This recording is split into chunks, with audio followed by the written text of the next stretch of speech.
Life can be kind of difficult, right? You don't really know sometimes where you're headed. Nobody kind of gives you any kind of guidance in this world, right? And they don't tell you when you graduate college, go ahead, go Robert, you go study this. This is what, this is what your brain is suited for, et cetera, et cetera. You have to find your own path. And so for me personally, I spent years in the wilderness. So I'm gonna give this a personal spin because I think that helps a little bit. Because I can answer it inside my own body here. So I know I want to be a writer, but I can't figure out what the hell I'm going to write. So I leave college and I try journalism because I have to make a living. I have to support myself. And I don't really like it. It doesn't suit me. You write an article and then a week later it's forgotten. Nobody reads about it. And as somebody who studied ancient Greek and Latin in college, I think in terms of thousands of years and not in 3 days or a week, I want something that I write to be read in 3024, Sorry. So it wasn't a good fit. So I quit. I wander around Europe trying to write a novel with my backpack. I live in London. I live in Paris. I lived in Ireland. I lived in Greece. You name it. I taught English in Spain. Trying to write a novel. I had no discipline. I couldn't do it. It didn't work. And starting to get depressed. Then my dad isn't well. I decided I'm going to move back to Los Angeles. Hey, I'm going to get a job in Hollywood, right? That'll be. I'll make a ton of money, and I'll be writing, and et cetera. How glamorous, how sexy, movie stars, starlets knocking on my door, et cetera.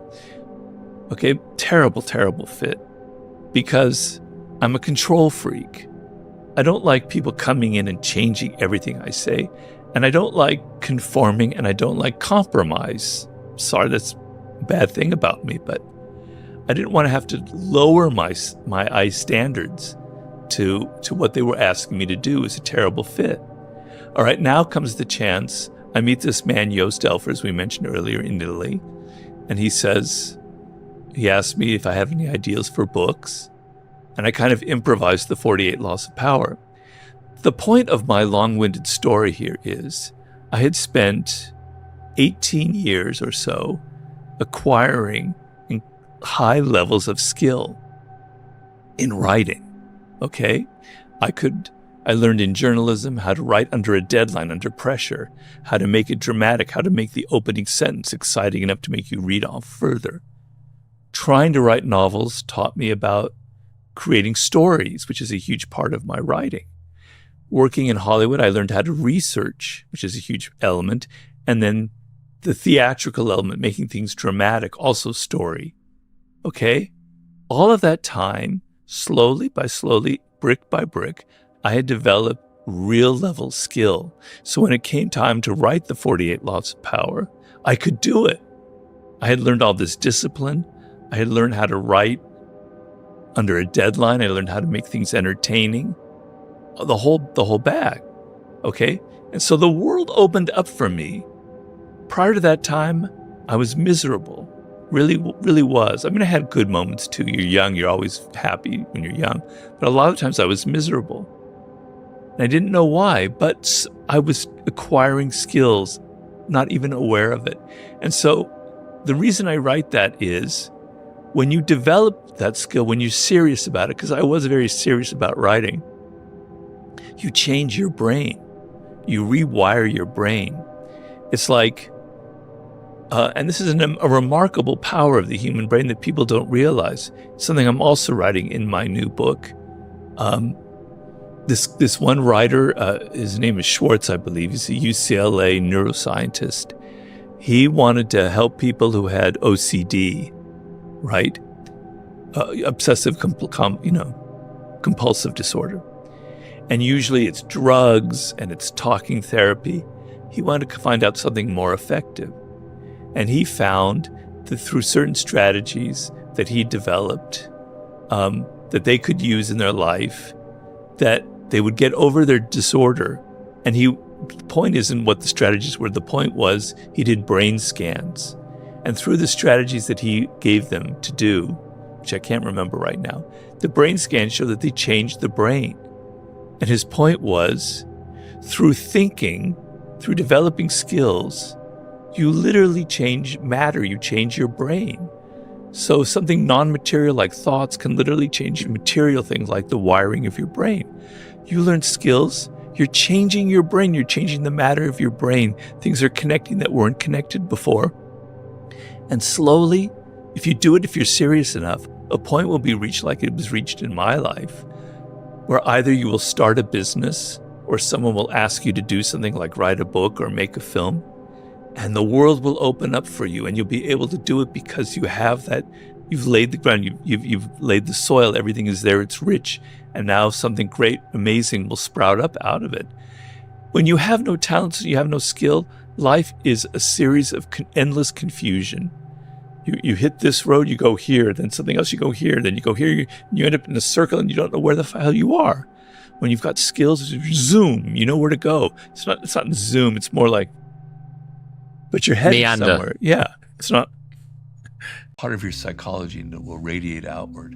But for those that don't, they just don't have that belief. Can you lie to yourself? Can you tell yourself, I am strong and I am powerful? Well, everybody has some good qualities, right? Everybody, I think almost everybody has something that they can go back to in the past and go, I was actually very good at that. That was actually a good moment. I actually was scored in that particular moment. And you can think about that. I mean, actors do that all the time in movies. When they want to express an emotion, they go back into their past. Like they have to express sadness, they go back and they think about their father or mother who died and they call that emotion up. You can call that emotion up of when you did something actually really great. You might have only been in high school when you were on the sports team and you threw the touchdown or something. Okay, think about that and it'll come back to you. Everybody has something that they can be confident about, I hope. If there was one law that the powerless amongst us, who feel powerless or lost in the current world, one law or one fact of human nature that people who are feeling lost and purposeless and adrift right now should be thinking the most about, which one springs to mind? Well, there's no one sharp answer to this kind of thing, but one law that I would highlight is interaction with boldness. And what I mean by that is if you're feeling timid, if you're feeling that you're not confident in something, you will start a project and it will fail because you feel that way, because you don't enter into it with the right energy. So if you take something and you do something boldly, everybody loves the bold, everybody admires it.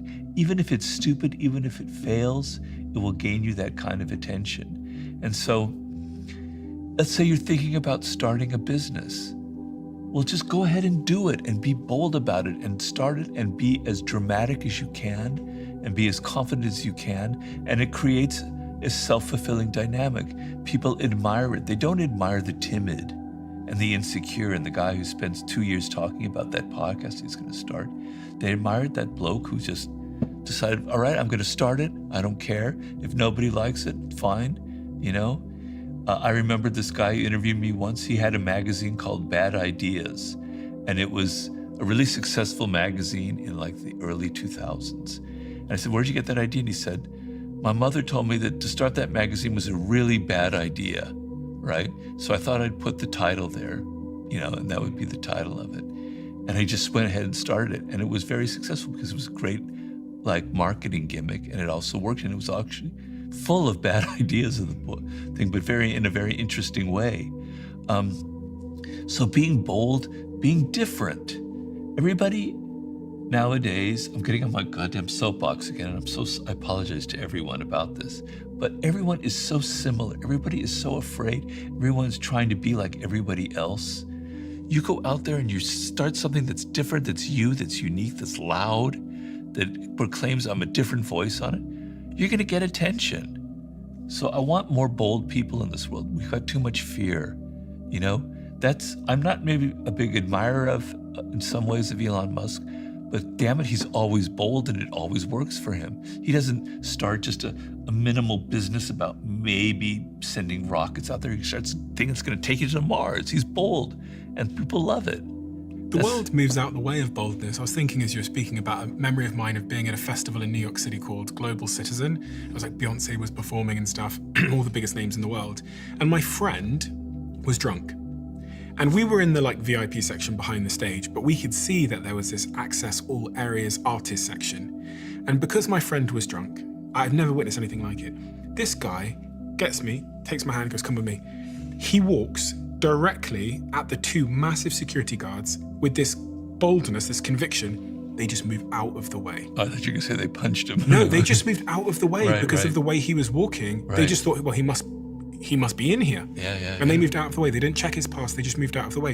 And he continued to do that all day. And it was because he was drunk. He's done a documentary about this. He used to be an alcoholic. So he had this confidence when he was drunk where the world would just like move out of his way. And he ended up going in what I believe to be the president of some Asian country's dressing room, again, because he was just walking at things. Right. And the way he was walking, it just moved out of his way. Right. But I've never forgotten that. Actually, I deployed it today when I went for a run with my girlfriend because I wanted to use a bathroom in a restaurant. And I figured that if I just walk with a certain conviction, the staff will like let me pass. They'll assume maybe I'm sat here. And I ended up walking through a conference where you have to like, it was like a conference hall in this hotel where they're checking people's badges. Just because the way I was walking, nobody checked mine. Right. And there's a metaphor here for life, and you kind of allude to it in your book about like the bolder you are, the better. Some of these subheadings I find really cool. Lion circle, the hesitant prey. Boldness strikes fear, and fear creates authority. Going halfway with half a heart digs the deeper grave. Hesitation creates gaps. Boldness obliterates them. And audacity separates you from the herd. If I have one legacy, if I create more bold people in this world, I will be happy because we've got too many timid hares out there. We need more bold lions.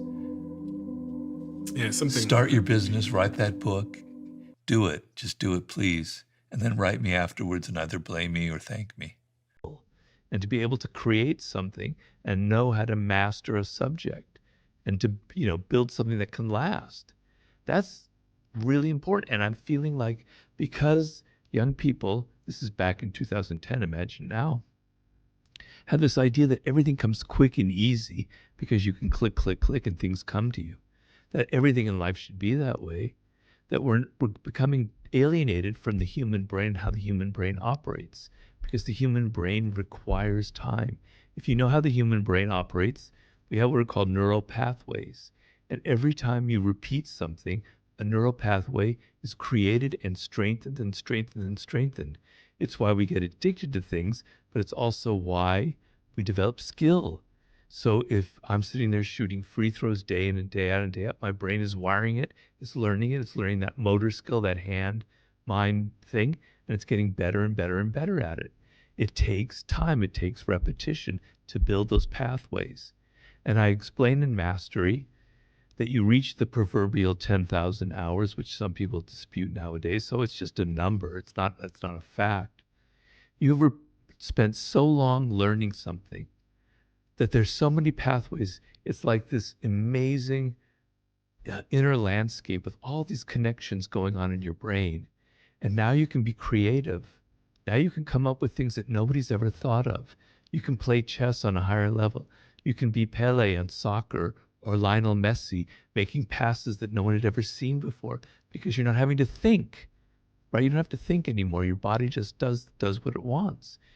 Imagine 20,000 hours, which is possible, which people sometimes attain in certain fields. You're almost like a genius. You're almost like superhuman, right? If you're someone who's so logged into the internet, to getting things instantly, you can't get past 100 hours, let alone 10,000. You're never going to develop skill, and you're going to find life really, really difficult for you.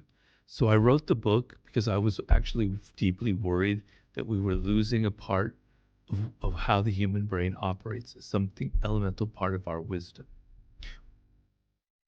The interesting through line between that and the subject matter we've discussed in Power and Seduction is that by learning to master something, you build that sense of self-esteem and confidence that we're looking for, to be good at the former topics mentioned. But on the topic of mastery, the first chapter in this book, and really the first question a lot of people ask, is this question about finding your passion.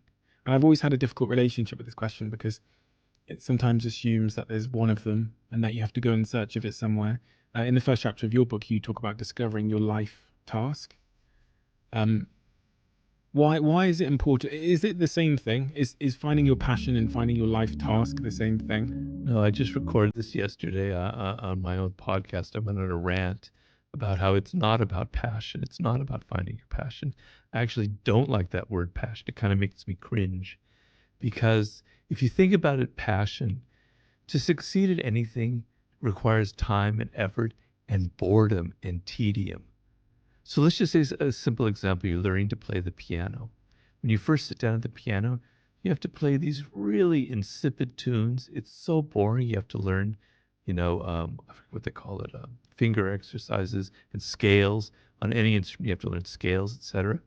It's tedious, man. If you think it's got to be passion, forget it. You're never going to get far. The thrill comes after a year of playing the piano, and you get better at it, better and better. And now it starts coming fun. Then 10 years, it's more fun. Then 20 years, it's fantastic. You know, I'm not trying to name drop here, but the other night I had dinner with Stevie Wonder. It was the most amazing thing I ever seen. He's absolutely, I wish I had interviewed him for my book. Speaking of genius, and he's blind, obviously, everybody knows.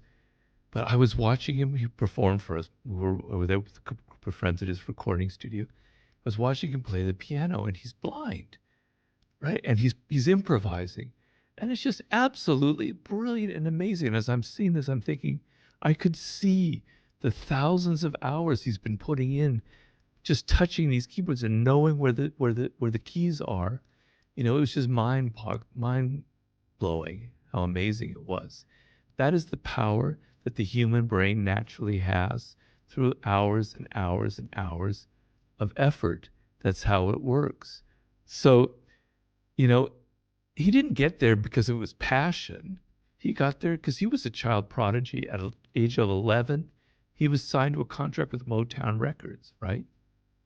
He was playing that as he was a kid, hour after hour after hour after hour. He had a love for the piano, but it wasn't like every time he sat down, it had to be passionate about it. He had the patience to put up with all of the boring stuff. Okay. So you want to discover what you were meant to, what you have a connection to, what you have a love for, right? When you're a child, hopefully, or when you're 18 or 19 or 20, that's the best time to discover it. All right. You decide, and it doesn't have to be something highfalutin or worth, like intellectual. You could be great with your hands. You could be great with your body. You could be great with images and visuals.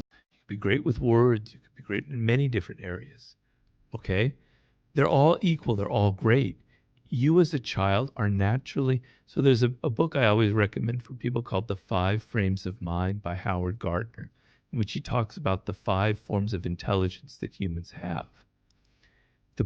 Each brain by genetically is wired in one direction or the other. You want to know that, you want to feel it inside of you. It's like a feeling. It's not an intellectual thing. You feel when you're doing sports that it's good. It's a natural thing. It's what I'm meant for. When you're involved with words like I was when I was 8 years old, it felt right. It felt like a natural fit. I have to follow this path. When you're 3 or 4 years old and it's music like Stevie Wonder and you're hearing this in your head, wow, that's it for me, right? Okay? You feel it, you feel this connection. Right now you fast forward to when you're 18 or 19 years old and you're having to make a career choice. Okay, so I call that your 20s, the most important phase of your life. That's going to make or break you in some way. If you spend your 20s trying to learn skill in something that connects to you deeply, right? Then things are going to happen to you by the time you reach 30. You've discovered your life's task. It may not be something so specific. For me, it was writing words, but I didn't know what to write. I tried novels, I tried journalism, I tried theater, I tried screenwriting. But you know it gives you a direction, and you try and you try and try. And you know that's what you were meant for. That's what you were destined for. You feel connected to it. You feel a love for it. And so when it comes time to do the tedious stuff, you're able to do it because you know in the end it'll pay rewards. You'll get better and better at it. And the connection is so deep that to not do it would be miserable.